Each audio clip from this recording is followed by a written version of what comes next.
this in the Hey everybody, welcome to our open topic night. We are going to post this in, it's kind of stupid for me to tell you where we're going to post it because you won't know that till you see it, but we're going to post it in the live community chat group, the group, not a course, inside of the platform, and I'll post a message letting everybody know tonight or tomorrow when we're done, just so anybody that wanted to tune in that couldn't. I know there was a couple of people who are still trying to get in, so I'm not going to lock the room for tonight, but this is open topic, open. I do have one agenda item I want to ask, if it's not too much, and you could certainly say no, but Alyssa, if you wouldn't mind, from an astrologer's perspective, just kind of fill everybody in on the, like, it's okay to take a sigh of relief that Mercury is going direct, but you still got to watch your stuff until, like, I think around the 20th, right? Oh, well, no, I mean, not even the 20th. You're really good, like the 11th, I would The say. 11th, okay. But Mercury is in its opposition to Neptune. So basically, I mean, it sounds kind of conspiratorial, but really, like, in your personal life, in everywhere, like the media, just use your discernment about anything we may hear, because I mean, straight up, it could be like even just lies. Like, we don't know. So anything that could be brought up could be coming from a place of like people either being like delusional, or like people just thinking things are happening that they're not. They may not even be aware that they're lying. So that's basically my message for now.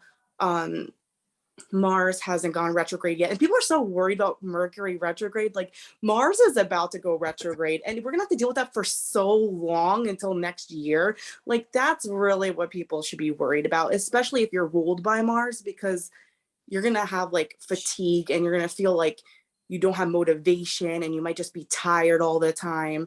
So I mean, that's for like a couple weeks, like a little bit down the road, but like Mercury retrograde, it happens so many times a year. It is what it is. And it's an opportunity. I never could understand how people get so verklempt over the fact that Mercury is going retrograde, when my experience has been, if you just look at it that way, the opportunities that it gives you, like this was a fantastic time for me to, like, just kind of disconnect and not post on social media, and be practice mindfulness with every conversation, so that when Mercury goes direct, all of those little tiny, very, very tiny bits of growth result in my almost looking like I have a filter. Not really. Yeah. It is true, though. It is like a filter, like Mercury, to me, being retrograde is the perfect planning time to really think through. And like, I swear I get more ideas at that time, if anything. And the hard part is just waiting it out until the end. Like, I started, like, how bizarre me, I hate social media. I started like posting TikToks toward the end of Mercury retrograde. And like, I'm like, as an astrologer, I'm like, this is like the worst idea ever. But I was like, I mean, what's the worst that could happen? I could just delete stuff or like whatever. But I mean, that could show that I might, like, in a couple days be like, I don't want to do this anymore. Right. I mean, but we'll see. it could also be that you, like, I did the same thing. My reasoning was, do it so that the first couple of TikToks are out of the way, so you could kind of get a sense of how you feel. Yeah, Like, do in I the really group. want to do Yeah. this? Is this something I'm going to commit to? And I just, like, I just posted like 2, and then I was like, all right, so now I'm going to post the 2. They got really good responses. That was nice, but I need to be able to make a commitment and say, I'm going to show up and do this every day, and I have until the 11th before I launch it. Yeah, and the problem is too, like, the committing to it, because sometimes you just feel the need to like say stuff that maybe you shouldn't even be saying, but you feel like you should be putting up content. So like, I'm trying not to become that person that just like, I already like kind of did one. Like I'm trying not to be that person that just like posts things unsolicitedly telling people what I think about stuff.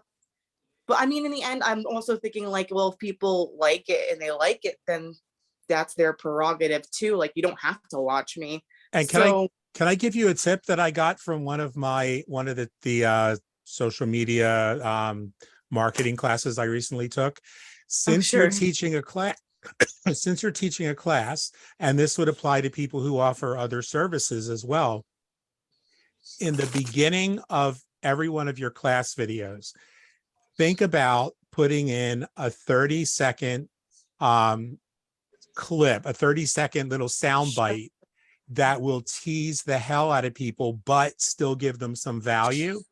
Like, so you might say, for example, a lot of people freak out over Mercury retrograde, and they might be missing out on all of the potential benefits that are there.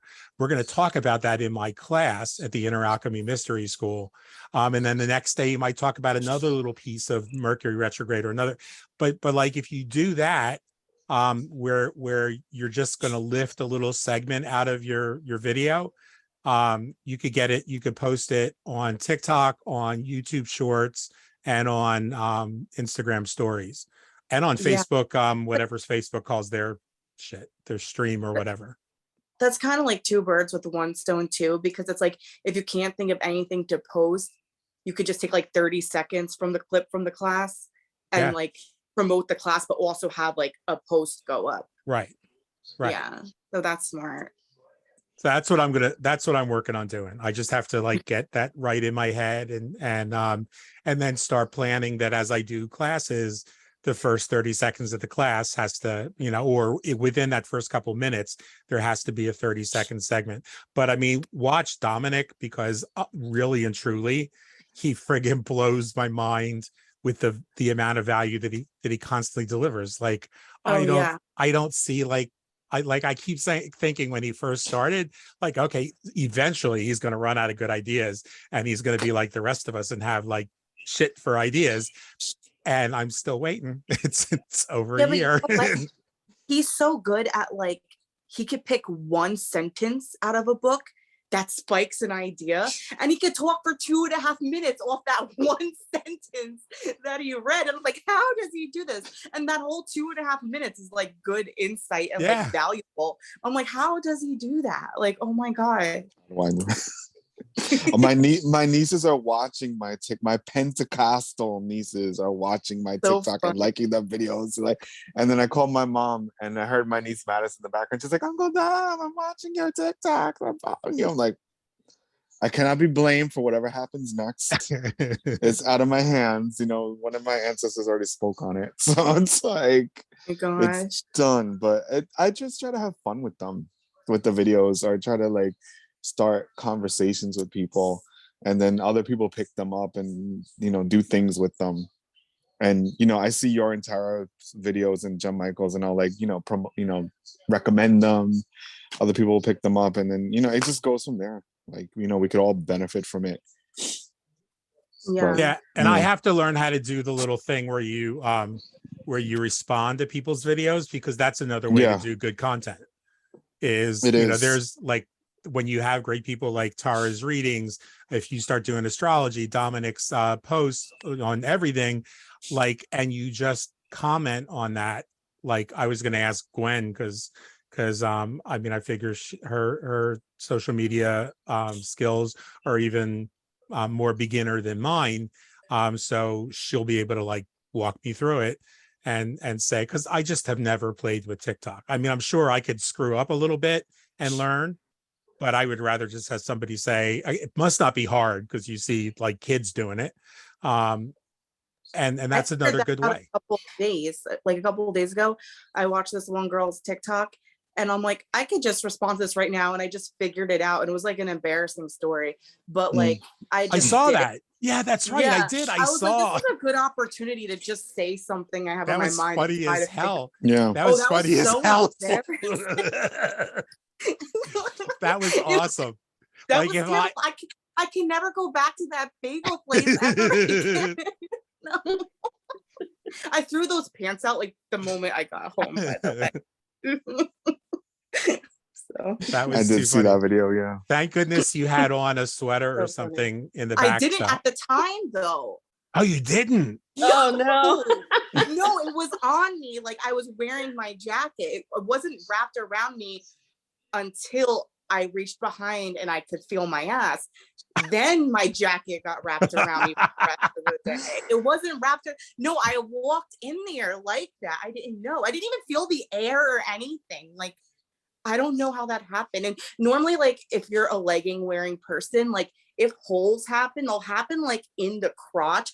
I don't know. Maybe it was in like the laundry and it happened like in the washer machine. How a hole could happen in like the butt crack and be that big. And like, did I wear them last time? I didn't even know there was a hole in the butt. Like, who knows where I've been with these pants on? Like, I don't know. Well, you could have probably gone to Walmart. Nobody would have noticed. It's normal there. Yeah. Yeah. Okay. I had a But- feeling. I had a feeling this open mic concept might go off the rails. Sorry, guys. I didn't mean to But- do that. Getting back to TikTok, I think when I did that review of your book, John Michael, like one of my friends from Colorado, I don't know her personally, but like on TikTok, she's like, oh yeah, I watched their YouTube videos. So it's like it makes connections with people you don't even know, like that you're connected to, and you Yeah. know. And she's like, oh yeah, they have a book out. I was like, well, they have a book out. Here you go. Yeah, and I mean, I picked up Dee Norman's book based on that, just to see what and I'm gonna get. I will look and see what what's the one that calls herself the Strega Ant or whatever. Do you follow her? Oh, Chaotic Witch Ant. Yeah, Francesca? Chaotic Witch She's Ant. young. Yeah. Yeah, she got interviewed by Angela, I think, recently. I watched like a little bit of it. Yeah. Yeah. I did a video about her and the two other young ladies that are in that 20 something Stegonaria group. It's kind of cool to see that, you Yeah. know, that's what I was gonna, the other thing I was gonna mention tonight is like we're starting to, this is the first time that I can remember, aside from the make-believe books of the 90s, that Italian folk magic and Afro-Sicilian folk magic are actually showing up on Amazon, and there's like, you know, 3 grimoires you know, available now in our tradition, where, you know, just a short period of time ago, all that was available was Mary Grace's book. Yeah.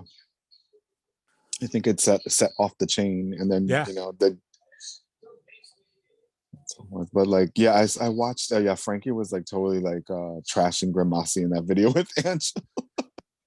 And Leland too. Like Angela was just like, let's just call it historical inaccuracy. Let's not even call it folklore anymore. Good. You know, it was an interesting video to watch. And again, she was talking about how you know, the distinction between magic in Italy and the Italian American experience, and then her particular experience within her family, you know, being raised in an area where there were not too many Italians, and you know, and that has an effect also, you know, outside of like, you know, areas like Philly or New York or Boston, and how that kind of colors everything. So it was, you know, it was interesting to watch. And it's like you said, like it's good to see like the younger people interested in this, and when they're 20s. And on Saturday making Night Live, TikToks. on Saturday Night Live this weekend, another, you know, kind of adjacent to that, it was part of a really funny joke. It wasn't off color or rude in any way, but like Colin Jost during the weekend update said they had mentioned something about Italians, and he's like, oh, are we considering Italians white people now? And I was like, see, like we're having a moment where people are recognizing the history of our ancestors. To me, it was just so cool that you know, here we were in the beginning of October when we shift our focus to you know, look at what we could do more to improve our ancestral work.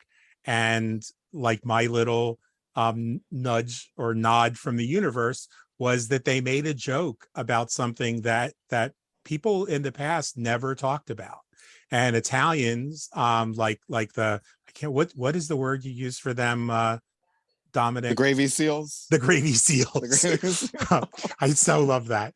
Like Italians in my neighborhood in Philadelphia would not refer to us as Italians because we were Sicilian, and we didn't really believe we were Italian either. But they would say in pejoratively in Italian that we were a Moulignan who learned how to swim, Yeah, who learned how I to heard swim. that term. And I was like, well, and so if that's the case, then leave all of the stuff you stole from our culture away. Stop taking taxes from our people. I mean, that's why the mafia started, was in response to the oppression and colonization from Italy. And I think the world's just starting to get it. They're starting to see the big picture, that it wasn't all just British colonization, that the Spaniards did it, that the Portuguese did it, that the Germans did it, like that it was happening all over. And that tells me that we're starting to get more compassion for the oppressed. The next step is going to be saying, you know, these are because then if you see it as oppression, you're starting to see the people that are oppressed as people, and not an ethnic group, or not a skin color, or not a cultural tradition. You're starting to see them as people. And when you start to see them as people, you start to realize that you know, that we've got to do something. We got to make this right. So it was kind of cool. And Italy's like scary right now with Giorgia Meloni, like taking over with that fascist shit. Yeah. You know, it's like on one hand you have Italy sliding backwards 75 years, and on the other hand you have Iran trying to come out of that like decades of oppression from that totalitarian, you know, theocracy, you know, let's call it what it is, and the women there and the young people fighting back. Yeah. On that. So it's like, it's interesting, and to tie this into Alyssa's, this is Libra season, so we got the scales, you know, going back and forth in both directions. Yeah. And maybe that's that Mars retrograde, you know, coming up. It's really gonna get heat up at the end of the month, though. That's when things are gonna get really funky. Yeah. Because our full moon, it's gonna be our full moon in Aries. It's gonna be with Jupiter there. So it's gonna be wonky. It's gonna get really rough. It's gonna be like the hardest part of the year coming up. I mean, of course, it's leading up to elections for midterms. And I mean, what was the last time that people have been so concerned about a midterm election? Like, I can't remember in my lifetime, you know? So there's no way things are just gonna go like smooth in this year. Like, you know what I mean? So Yeah, it'll be interesting to see. So what other topics would you guys like to talk about when we have some of these? Has anybody given that any thought?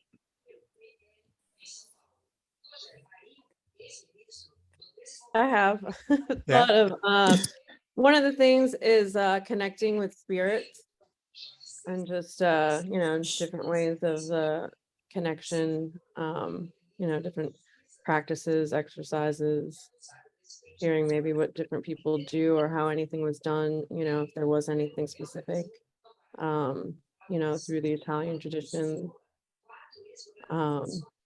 Maybe something on aliens, extraterrestrial, kind of seeing if any of that ever, I mean, I am curious, did any of that ever play into, did anyone ever speak about some of that? We could talk briefly about that tonight, in addition to touching on it later, because that is actually part of the approach. While they may not have used the term aliens, if you look in the Afro-Sicilian tradition and the African tradition, and you really pay attention to it, and kind of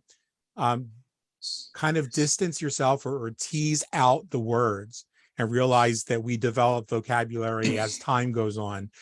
The concept of the great ancestors, or the great ones, or the orishas, or the, Dominic, help me out. What are the class above orisha? The What's like parallel, like the mothers? Are you talking about them? Yeah. Yeah, the mother Yami. Yeah, they're like the Yami. Yeah. So you have, I mean, if you really stop and think about it, that other world, because we're just working even in the 21st century with our understanding of the universe, and we haven't even cracked the code to understand the multiverse. So what if that place that some people call heaven, some people call the realm of the gods, some people call Mount Olympus, and so on, what if that's a parallel plane, and those beings that came that the Anunnaki spoke about in Persia, and that the Afro-Sicilian tradition talks about as the great ones, that maybe Diana and Dianus, or Tana and Tanus, were actually extraterrestrial, but they wouldn't have had that word because they didn't even conceive of the fact that, I mean, you look at, I don't see how we could even not do that when you look at the Mahabharata, and you look at the Ramayana, especially in India, which seems to talk all about extraterrestrial visitation and wars. So Even for our tradition, it was definitely the case. even Ezekiel in the Bible, that the whole thing with the spinning wheels and stuff. Right. So I mean, That's you can why go on and on. I laugh when I see the folks who get really into, without, like, not the ones who do it with a wink wink nod nod, because they recognize what they really represent, but the people who literally believe angels are these pretty little blonde-headed dudes with white robes and a pair of wings. And like, if you ever worked with an angelic realm being or a daemon, you'd shit your pants, because they don't even remotely resemble anything human. And even their scriptures tell them that. But instead, as always happens, the Roman Empire and the Roman Church started to craft a new story. And we're watching a series on Stars, I think it is, called the Serpent Queen, that's about Catherine de Medici. And you get to see a lot of that manipulation around, like, they only have 4 episodes up, so we haven't really gotten to her magical practice yet, and her esotericism, but you already see the manipulation in the church and the wheels turning, and how that was controlling so much of the world, and how the de Medicis were actually controlling the church, like they were popes and things like that. She was the Pope's niece, I believe. Yes. Yeah. Have you watched the series yet? I haven't seen it, but I read her biography, and I read a lot of fiction books on her. She's pretty, I don't know, I'm kind of fascinated by that. It's pretty cool, because it's like, I love storytelling and the vehicle that they're using to convey the story, because I thought it could either be really good, like the Tudors series, or it could be, really bad. And I think it's the same people who did Becoming Elizabeth, which was very good. But this uses, rather than flashbacks or anything, the modern day, or in real time, Catherine de Medici is telling this young Black girl that was bullied by the other servants. She takes her in, and she becomes her confidant, and I think she's going to become something like a Tarabita type of character, that or a Tituba in some of the other stories. Like, she's mentoring her, because she sees Catherine de Medici, sees herself in her when she was younger, because she came from poverty. And so she tells her story, and as she's telling her story, that becomes the vehicle for the flashback. So it feels like somebody telling you a story, and you don't even realize that they're like doing this back and forth flashback thing. And it really draws you in. Like, we watched 4 episodes, so that meant 4 hours, and we didn't even realize, like, 4 hours had slipped by on the weekend, which was good. What you said before was something I actually wanted to get to also, where you were talking about the angels, because that whole kind of, like, bridge together, where it's like that theory behind angels being aliens or extraterrestrials, going back in time, everything that was noticed in the Renaissance time, and so many paintings and things that were documented, and then just maybe applying some of that to present day, and what to work with, and forming some kind of practice And around. how would you guys feel, just to get a kind of a sense of like a microcosm of the whole group, if we also maybe spent some time talking about, and like, these aren't going to be like classes with slideshows, they're going to be like just talking like we're talking now, but looking at sort of the intersection of different traditions, like the Sicilian Jinu, which are the jinn in Persian and Middle Eastern folklore, and which are, like where all of those beings might have been called by different names, but they might have actually been the same beings. Like are the I think it was Matt Oren said, are the jinn really Fae? And or are the Fae really jinn? Depending on your perspective. Like they're part of the Setiani realm of spirits in our tradition. Does that sound like it'd be an interesting topic to talk about and explore? I think so. Yeah, and it goes along with your grimoire. Yeah. And the lessons. Does it? And yeah, well, I mean, because it talks about the elementals. It does. Yeah. Okay. So then forget that. We'll talk about that in my class. I should read my book again. Tara, I wanted to kind of respond to what you said about the angels and how, like, the correlation with aliens. And I feel like when I say alien, I always have to do this because I feel like it's such like a loaded topic, and I don't think of aliens the way other people do. I really think of them more of like from a time. So when people think like that they see angels, a lot of times they're like humans from a different time and place. So like most of the time they're like Palladians or like from Sirius. Yeah. People think that they see alien angels. Like angels don't really, like John Michael said, they don't really look like that, but it's just funny how we, like, in order to perceive them like more of a, what people consider more of a spiritual being, we consider them like angels, which in a way is like kind of really unhealthy. Like I hate that, Like, can you imagine, what do they think? What do they think of us? Are we like the morons? Like when they see like lower realm species, like, oh, like there's these like homunculi on Earth. No. Well, they're watching a reality show about us. I don't think so at all. I think like they look at us as like a time period that was just so far behind, like almost like they like, oh, they don't even know like all that they're capable of, you know what I mean? I was kidding. And then you have, no, I really think so. And then like you have aliens, like, different ones that are from like a different timeline, and like they're more technologically advanced, and they kind of pushed away spirituality and replaced it with technology, and they've lost a lot of what we have. So like you could look at us now as like we're like, if time was linear, us in our human evolution, we are like right in the middle. So you have like those angelic aliens on one end of the spectrum, and then you have like I hate to say it, but like kind of like a degenerate type of timeline on the other end of the spectrum, where you would see like the grays and stuff like that.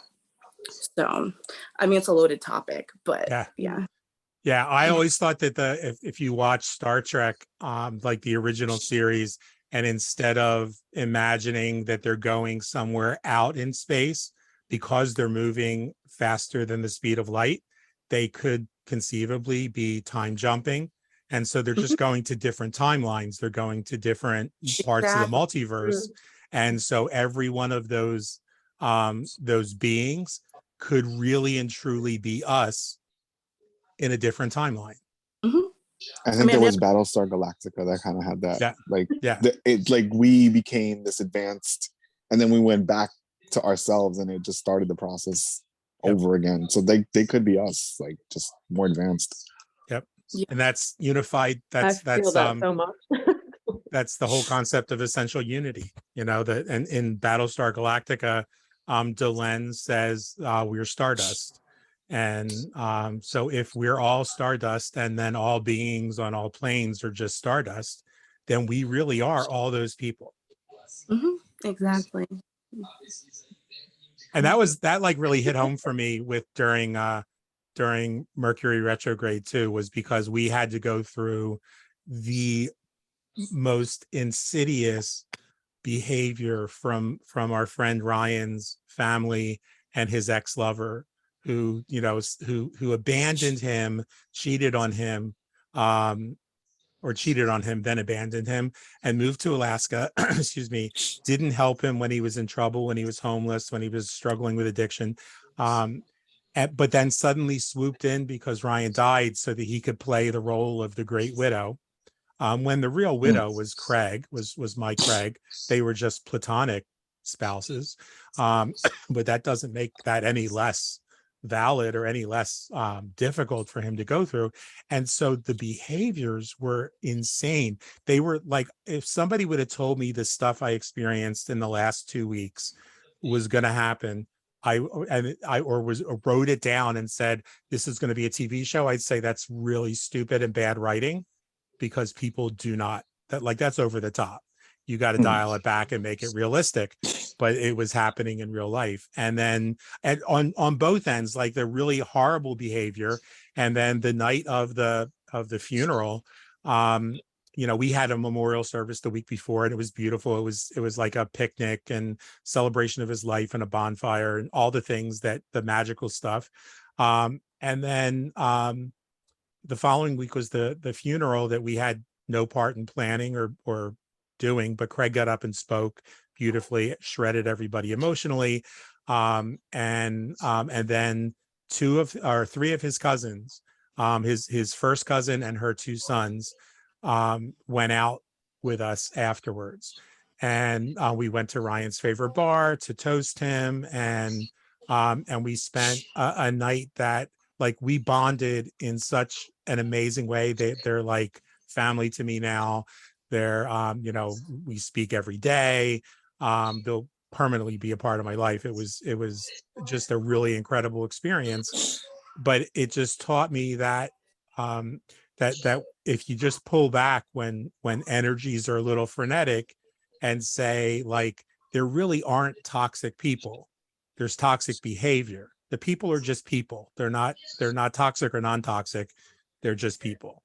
And just by shifting my perception of others from being others to just being exactly like me, just making bad choices, because I've been there, I've done that, and say, okay, so what's this shit reflecting back to me? What do I have to forgive myself for? When did I ever act this horrible? And you know, if you're willing to get uncomfortable, you find out, oh yeah, I was that horrible one time or 2 times or 10 times or whatever. And then it just becomes so much easier. Like, I was ready to go in there guns a-blazing if anybody so much as touched Craig. And then right before I went, and Ryan was very much behind us on, like, behind me on, go in there and just give them hell and burn that shit down and, you know, another fire. And I was like, no, you know what? We're going to make sigils, and all of the people that are practitioners that are going to go, because we just wanted to make our appearance and be polite, put a sigil that I created in our shoe. And well, in all of our shoes, we didn't all share a shoe.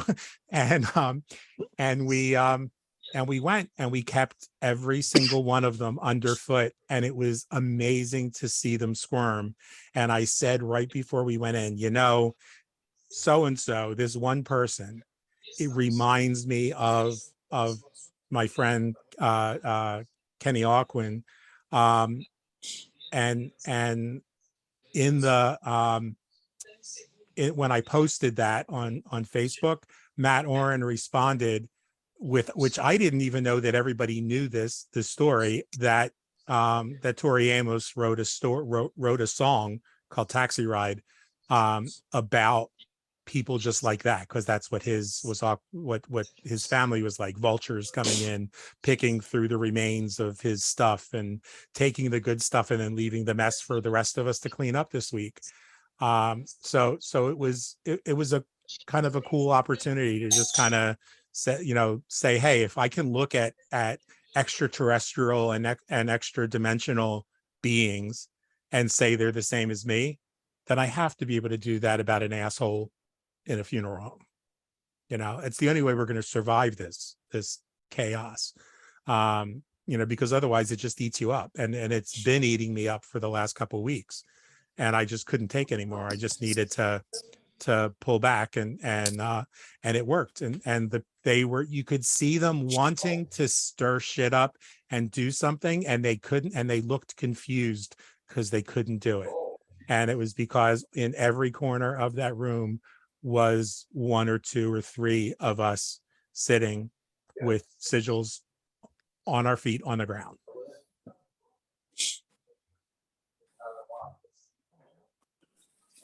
So what else?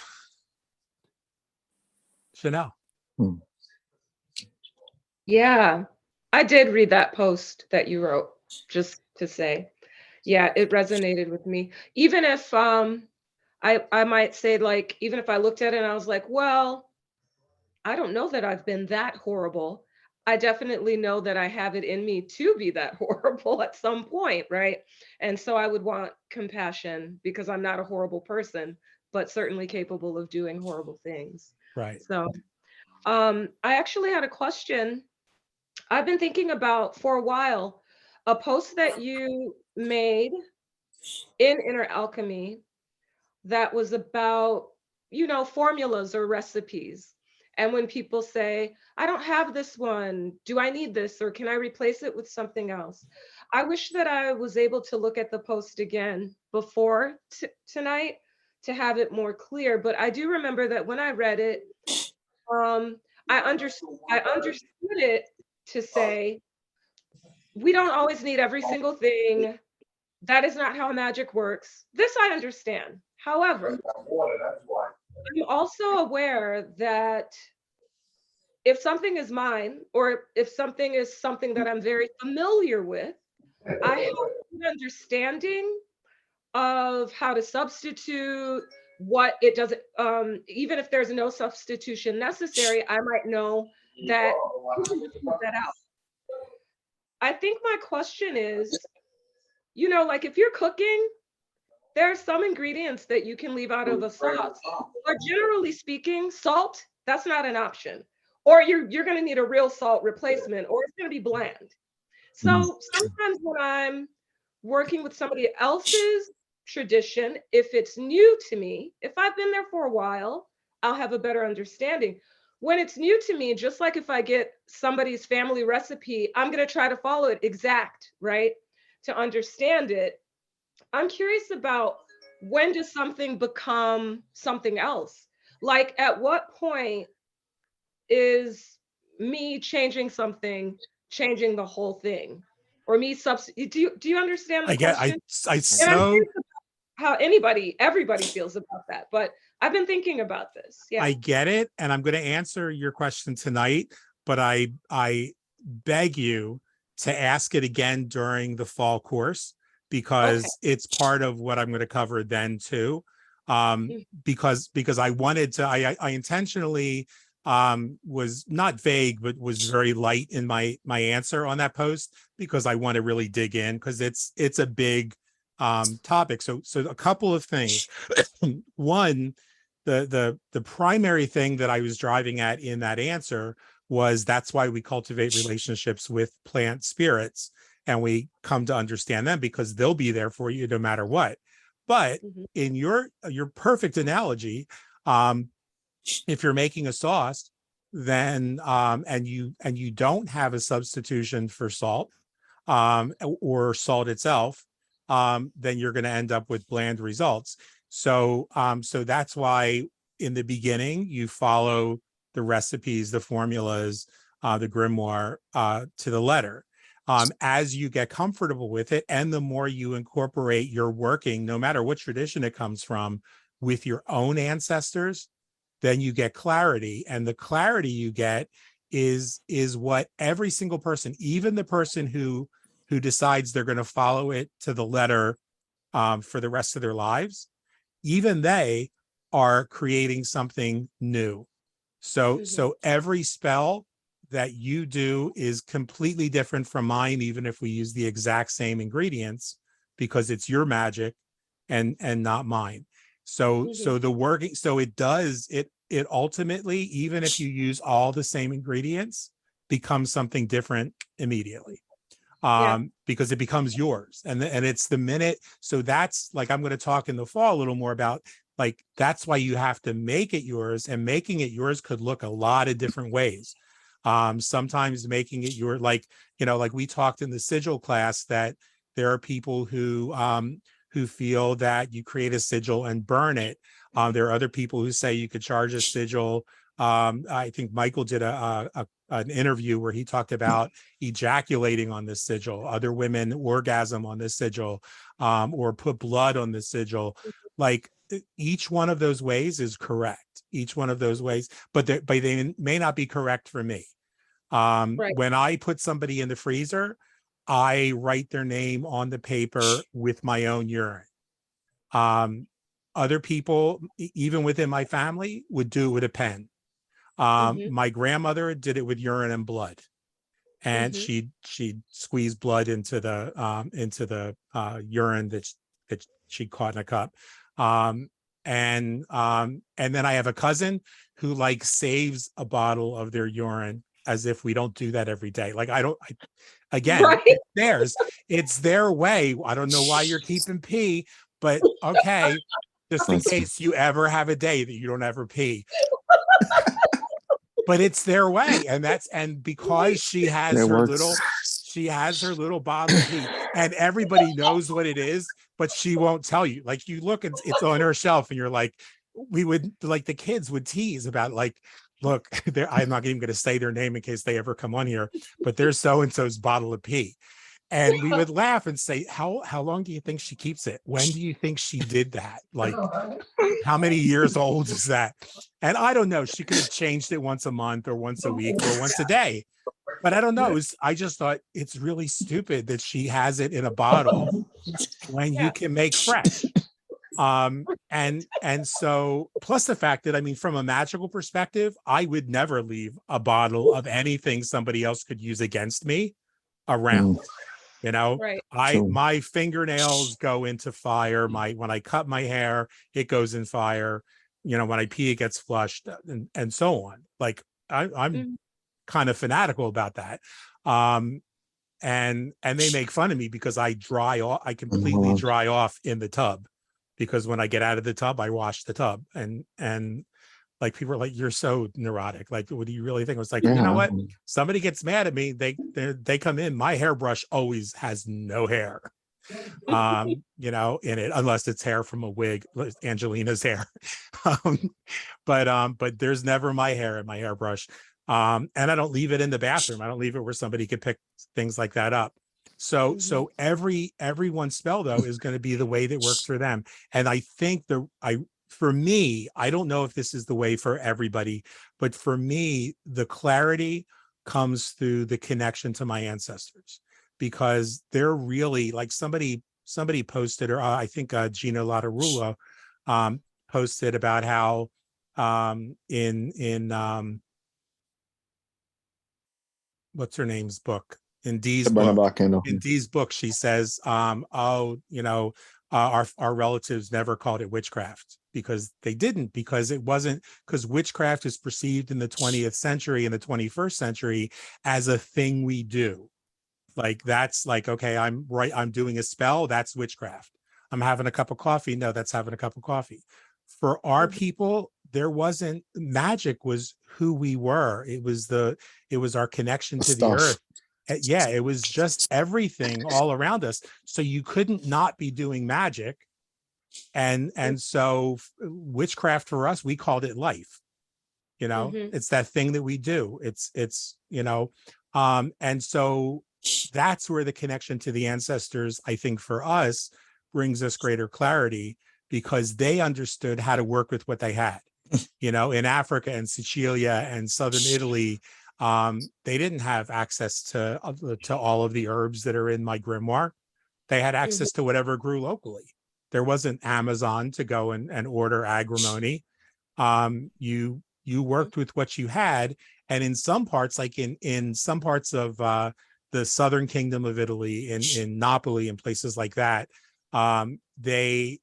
their correspondences are, because they didn't have access to a lot of that stuff, because the volcanic soil, and they were mostly fishing villages, and so they ate lots of fish, but they also had soil that was great for growing beans and stuff like that. So they used correspondences that looked like the body part that they were trying to fix. A bean looking like a kidney, or a certain other vegetable look like an ear. A certain thing looked like your lips. They use those kind of correspondences, which have nothing to do with the way we did it in Sicilia, but it's just as magical and just as effective. Like, I remember talking to friends when I was doing my research for the first book, who said, "Oh no, we use this because it looks like an ear. We use this because it look." And so that's how you substitute. And then for every single person, it becomes something new. Did that make sense? It does. It does make sense. I think that something I was thinking about is, yes, it becomes something new, but it's still within the tradition. And what I mean by that is, we all know what spaghetti sauce is, right? If I make a different kind of sauce, there are certain things will make it certainly not spaghetti sauce. Yeah. It will be something else. That's true. And I guess the reason I have the question is, some of it's for me, but it's also just a general question, because we're also in the age where people just do whatever the hell they want. And it's okay to do something completely new. It very well might be very effective, but it's just, when does something become completely something else? Right. Is kind of what I've been thinking about. But And yes, I don't know that I have a good answer for that. I have a good metaphor for it, and that is lasagna. Because depending on where you are in Italy, lasagna is a completely different food. I mean, completely different. Like, it doesn't even resemble lasagna in certain regions, that my lasagna in certain regions. The closer you get to Greece, the more the gravy or the sauce is like bechamel. And the closer you get to what they would call Alta Italia, like the Romano area and the Amalfi Coast, our lasagna is rich and red. It's what most Americans think of as lasagna. But when you go to certain provinces, and there's a couple of provinces in the north that do it, up where in the Lombardy region where Andrea's people are from, theirs is straight up bechamel. And it's like a completely different, it's delicious. It's delicious. But like, if you said to me, I'm making you lasagna, and I came to your house and you served me that, I would think of what they were serving me as pasticcio. It's because it ain't lasagna, like, if I was hanging for, they're going to make me lasagna, I can't wait. And I get to your house and you make me something with a bechamel, that isn't lasagna. Like, okay, so you just got my hopes up for nothing. It better be good. And our magic is kind of like that. Like, it's so even in the same tradition, that's why I struggle with I really struggled for a long time with even calling the Afro-Sicilian part. I'm 100% comfortable with, because that's who I am. Calling something Italian kind of makes me a little schivats, because Italy isn't a real thing. It's a real thing in the modern world, but in the ancient world, it wasn't Italy. It was Umbria and Toscana and Venezia, and each one of those places, and Abruzzo and Napoli and Pompeii, all had different traditions. So when I hear certain people who are YouTube famous, posting videos that say, this is what real Italian magic is. And then their whole video is on Segnatore, which didn't exist until the 20th century. Then I'm like, why are we saying that? Because maybe the region that they went to do their research had a bunch of practitioners of Segnatore. And maybe because they're in their 20s, the people they're going to talk to are more modern, younger practitioners. So they use words like stregoneria.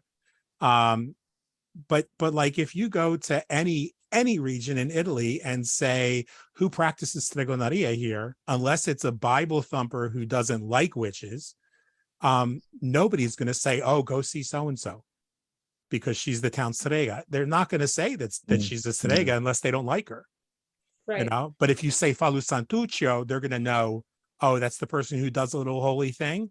And Right. from region to region, the holy thing may look completely different. Maloicchio removal looks completely different in different regions of Italy. In some places, it looks very religious. In other places, it looks very ancient. And in some places, it looks very Afro-Caribbean. Like it's hard to distinguish some regions' versions of Maloicchio removal from doing a limpia. Because it just looks so much like it. It's just, slightly different ingredients, but it's looks so much like that. And why, I don't know. Like that's why I became an anthropologist, because that's my favorite question. When does this become something else? So I can't criticize or attack Wiccan practitioners. Sorry about the background. My brothers and sisters are planning the funeral, and they're obviously having a fight. I could tell by how many responses that are coming in rapid fire succession. So that's my cell phone blowing up. So like, I don't have any problem with Wiccan practitioners. And my friend Stacy said, oh, but I learned about Stregaria from Raven Gramasi, and so that's why I like him. Well, you didn't learn about anything that was real. You learned about something he created in the 20th century, which would have been fine because Zio Leo, my uncle Leo Martello, made up the way of the Strega, but originally he did lie. Originally he said, oh yeah, I was initiated on some mountain, like a remote mountain. It wasn't even like a popular mountain in Sicilia. And I was like, really? When did you go to Sicilia? And he's like, shut up. That's how you get people to pay attention. And then Margot Adler years later interviewed him, and he's like, oh, we all lie. Buckland lied and Sanders lied, and you lie. It's part of the showmanship. Well, I decided that was never going to work for me. Like, first of all, lying is entirely too much work. I'm way too lazy to lie, because then you have to remember the shit you said. It's so much easier just to tell people, like, I made this tradition. Like what I'm teaching now, not when I was teaching the Stregoneria course, but what I'm teaching from this point going forward is something completely new, because we live in the 21st century and we're not bound by the perceptions of the 17th, 18th, 19th century. And so I think it's incumbent on us to teach something new, to make it more relatable, and to do what our ancestors didn't always do, at least in my family, and that is keep an open enough mind to say, now you take what I gave you and make it yours. Because when I was a kid, you were told this is how we do it and this is how we do it. Yeah. Like there wasn't any room to do it differently. There was room to make, substitutions when you didn't have this stuff, but there wasn't room for you to be an individual. And so my aunt would spend most of, I'm sure when she died, there were teeth marks on this part of her hand from doing this, because she'd say, do something. And I'd say, but what if I do this? And I would do it my way. And she'd say, I just told you what to do. Why can't you do what I told you to do? Well, if the magic is me and this is how I'm going to do it, this is how I'm going to do it. Like, I never understood why we had to go through all of that rigmarole to remove the Maloicchio when when I showed them, I could remove the Maloicchio with dipping my thumb in oil and putting a line on the person's head. And I was like, you know why? Because when you move the mark on the head inside, I'm just shifting their energy. They need the oil on their head. I don't need it. I'm already removing the Maloikyo when I sit down with them. But I do that, and I'm still convinced to this day that the drops of oil, what the drops of oil do in a dish, because depending on where you're from, some people say if it comes together, you got Maloikyo. Some people say if it doesn't come together, you got Maloikyo. That's controlled entirely by the practitioner. It's their way of manifesting a sign from what their spirit knows, their higher wisdom knows. And so when they remove it, oh, it's dramatic to take my fancy scissors and cut the oil and cut the Maloikyo. And I do that like with the people that are going to be impressed by that. But when Craig's got Maloikyo, I just put my hand on his head. I look more like Benny Hinn than like some television evangelist than I do like a Strega, because I just put my hand on his head and I'm like, you're okay.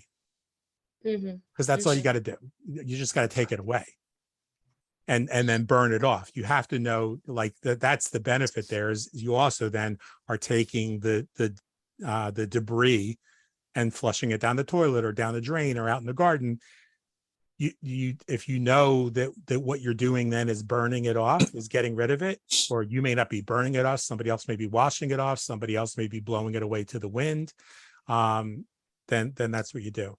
By the way, for people who are geeky and a little schoolgirlish, another video recommendation that's kind of fun, a little stupid but kind of fun, that is based on elemental magic, and that part's pretty good, is Vampire Academy on Peacock.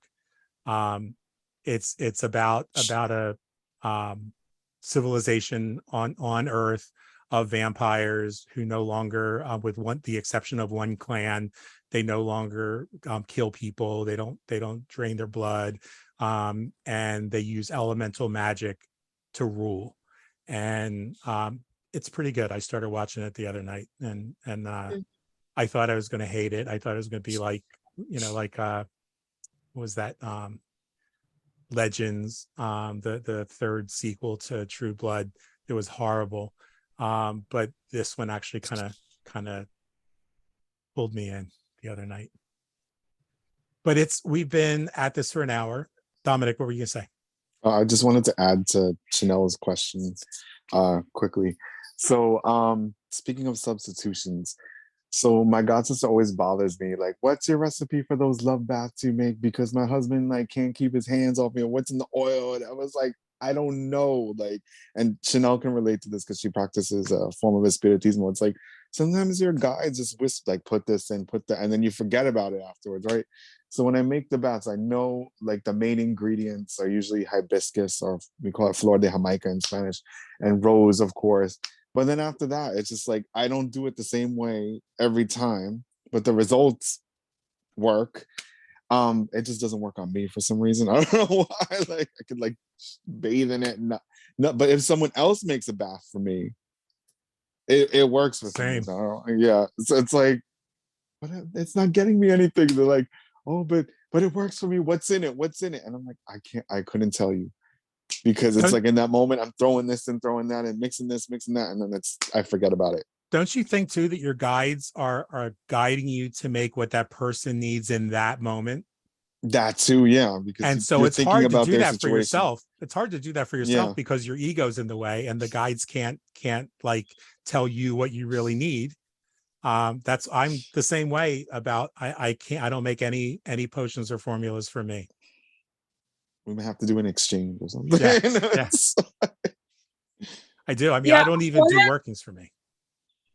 I'm glad you said about not remembering. I always feel like a horrible practitioner because I was like, oh, I should have wrote that down. But sometimes I have like a beginning, like a base kind of written down, and I don't know what's happening. And then I don't know any rest. I can't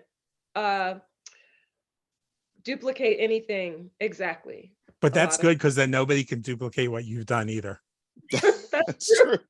Now people say, I love the Strega bomb that you made for me. I make it and it doesn't do the same thing. And I tell them, it's because when I'm doing it, I'm basically in a trance. You know, Yeah. I have the formula in front of me, but I would be lying to you if I told you that I wasn't like in a state of ecstasy, kind of delirious as I'm making it, because I mean, that particularly the fragrance that puts in the house is ecstatic. And there's times that I've made the Strega bomb that it's had certain, like a lot of certain ingredients in it, and then other times it has much less of those ingredients. And it's not about what I have on hand, it's about I'm doing, like I made the 2 years ago or a year and a half ago, I made a Strega bomb, I made an ancestral bomb that, because I don't consciously think about stuff like how much these ingredients are, and I already told everybody how much it was going to cost. There was over it probably in each tin over $100 worth of oud oil from Saudi Arabia by itself. And then Craig, like, and I'm just clueless about that. And Craig's like, you use that entire bottle of oud? And he's like, yeah. Isn't that the one that's like $500 a bottle? And I was like, yeah, but I made like, 10, 15 tins. And he's like, yeah. And you charged $40 for it? And I was like, oh, it doesn't matter. Like the oud was a gift to me, and it got used. And I'm sure that somebody that got it needed that extra boost. And it's really powerful stuff. I still haven't used all of mine, so it lasts forever. So what am I going to do with a big bottle of oud? In the it's agar wood for in American, in English. It's the oil from the agar tree, or aloes wood. But yeah, so my grimoire is what was passed down to me. And then when I use that grimoire, I don't think any time that I ever use it, it's exactly what's in the book. But you got, like, everybody that got the book has the exact base formula that was handed down through generations. So from there, you just listen to intuition and make it your own. I'm really looking forward to hearing from folks once they start using it, some of the results they got. I heard some like amazing stories that I can't tell you. I can't tell anyone because these people said no, I couldn't share them. That were just, they just made me so grateful. Like, they were mind-boggling and beautiful. And but these are people who used some of the more potent spells that are in that book, and to amazing effect. They really put their heart into it, and they got the results they were looking for. So, but guys, thank you. And we'll be doing this again next week, and we're going to dig deeper into the ancestral thing and how to connect with spirit and spirits. And I'd love when we do that to hear from Chanel and Dominic too, from the Espiritismo type of approach, the Spiritist type approach as well, because the intersection, I think I wrote that today, was, when that's what makes Italian American magic so different from Afro-Sicilian magic, is when the Italian Americans got here, that was primarily the end of the 19th